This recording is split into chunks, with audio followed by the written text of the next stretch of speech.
Good morning बच्चों। जैसा कि आपको पता है, आज मैं आपको इस टॉपिक पे बताऊंगी एनआईएस बोर्ड में कैसे एडमिशन होते हैं और एनआईएस बोर्ड में कौन से एडमिशन होते हैं।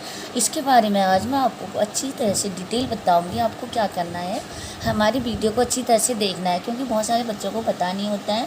वो लोग फॉर्म तो भर देते हैं, उसके अंदर क्या प्रोसेस होती है उनको कुछ पता नहीं होता है, और उन्हें कैसे एडमिशन लेना है ये भी पता नहीं होता। मैंने सोचा क्यों ना मैं अपने बच्चों का जितने भी डाउट है वो क्लियर कर दूँगी और उनको पता भी चल जाएगा। नेक्स्ट टाइम वो और बच्चों को भी बताएंगे ऐसा ऐसा होता है। ठीक है, सबसे पहले तो मैं आज आपको ये बता रही हूँ कि एनआईएस बोर्ड में 2 कैटेगरी में एडमिशन होते हैं। ठीक है, एक तो एडमिशन जो होते हैं आपको एनआईएस बोर्ड में कैसे एडमिशन लेना है, एक मैं ये बता दे रही हूँ कि जो होता है ऑन डिमांड होता है। ऑन डिमांड में क्या होता है, मैं आपको रिजल्ट दिखा दे रही हूँ।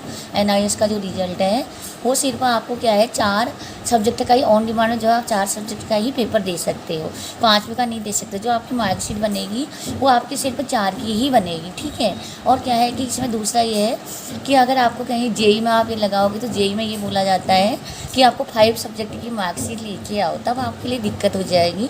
तब आपके पास 2 मार्कशीट हो जाएंगी, एक तो ये सीबीएसई बोर्ड का है और एक इसमें, और एक जो है एनआईएस बोर्ड का है। इसीलिए मैं आप लोगों से ये कह रही हूँ कि आपको क्या करना, पब्लिक एग्जामिनेशन वाला होता है जो हमारा, उसमें क्या होता है कि आपको ऐसे ही मार्कशीट मिलेगी।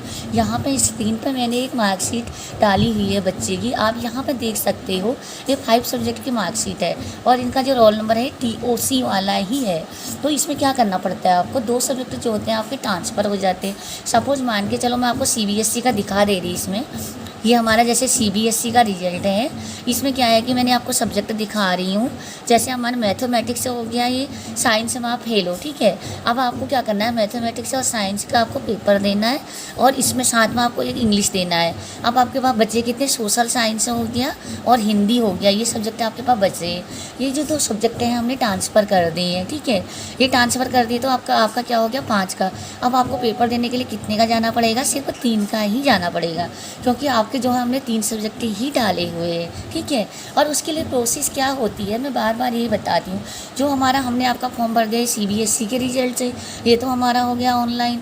और दूसरा क्या होता है, जो आपका स्कूल में इसका ओरिजिनल पार्ट आता है, तो जैसे मैंने एनआईएस का दिखाया ऐसे सीबीएसई का भी ओरिजिनल होता है। तो वो स्कूल से लाके आपको क्या करना पड़ता है, रीजनल सेंटर देहरादून एनआईएस को स्पीड पोस्ट करना होता है।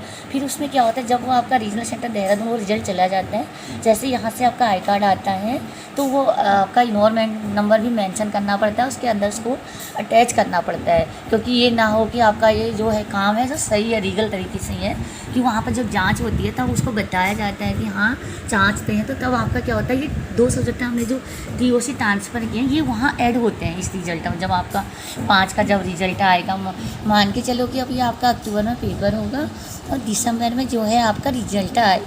उस समय क्या है कि रिजल्ट का आपको पता चलेगा, क्योंकि आपका 5 सब्जेक्ट का रिजल्ट आया। मैं एक बार दिखा देती हूँ, देखो इस बच्चे का भी हमने यही किया था, क्योंकि ये भी आप देख सकते हो जो आपके इनरोलमेंट नंबर है वो 92 से स्टार्ट है। ठीक है, यहाँ पे मैं दिखा देती हूँ, ये भी इसका भी हमने सेम ईयर यही किया था। ये 10th का बच्चा है और यहाँ पर क्या होता है कि चेंज सब्जेक्ट का ऑप्शन भी होता है। 10th में तो हम बच्चे मैथमेटिक्स और साइंस कर नहीं सकते हैं, तो हम लोग क्या करते हैं, पूछते हैं बच्चों क्या करना है, आपको चेंज करना है क्या करना है। बच्चे बोलते हैं कि मैम हम नहीं कर पाएंगे, तो हम लोग क्या करते हैं चेंज कर देते हैं, उनको ईजी वाले डाल देते हैं, डाटा एंट्री और 20। उनमें बच्चे को 70 के प्रैक्टिकल होते हैं, 6 या 3 या 4 मार्क्स भी बच्चा लेके आता है तो आराम से निकल जाता है। ठीक है, तो ये उस समय आप लोगों को पता चल जाता है कि अरे हाँ हमने मैडम ने सही बताया। और बहुत सारे लोग क्या करते हैं, इधर उधर से फॉर्म भरते हैं, गलत कर देते हैं, उनको कुछ पता तो होता नहीं है ये चीज़ें क्या होती है। मैंने सोचा क्यों ना मैं आपको इस टॉपिक के बारे में आज बता दूँ। एनआईएस में 2 कैटेगरी में एडमिशन होते हैं, एक ऑन डिमांड होता है जिसमें आपका 4 सब्जेक्ट का रिजल्ट बनता है, और एक होता है तुम्हारा ये टीओसी वाला। अगर आप ऑन डिमांड में भी टीओसी ले सकते हो तो आपका 5 का बनेगा। ठीक है, और ये होता है ऑन डिमांड की प्रोसेस और ये होती है पब्लिक वाले की प्रोसेस। तो आप लोगों से मैं ये कह रही हूँ कि अगर आपको पेपर देना है, आज इसकी लास्ट डेट है 17 अगस्त, तो आपको 3 सब्जेक्ट का फॉर्म भरना होगा और 2 आपके ट्रांसफ़र होंगे, तभी आपका 5 का रिजल्ट आएगा, तभी आपको कहीं कोई प्रॉब्लम नहीं होगी। नहीं तो आपके साथ बड़ी दिक्कत हो जाएगी। एक सब्जेक्ट आप अगर आप मान के चलो कि आप 1 सब्जेक्ट का पेपर दे दो एनआईएस से, तो 4 आपके CBSE के हैं और एक 4 आप CBSE पास है और एक NIOS का 2 रिजल्ट हो जाएंगे। तो उस समय जहाँ भी आप लगाओगे वहाँ उस समय ये काम नहीं आएंगे, उनको ये बोला जाएगा 5 सब्जेक्ट लेके आओ। हम इसलिए आप लोगों को बता दिए हैं क्योंकि आप लोगों को क्या करना है, वीडियो को देखना है, ज़्यादा से ज़्यादा चैनल को शेयर लाइक कमेंट करना है। ये चैनल को इतना शेयर करना है कि और लोगों तक भी ये चीज़ें पहुँच जाए और उन्हें भी पता चल जाए। अगर आपको हमारी वीडियो पसंद आती है लाइक से सब्सक्राइब कमेंट है।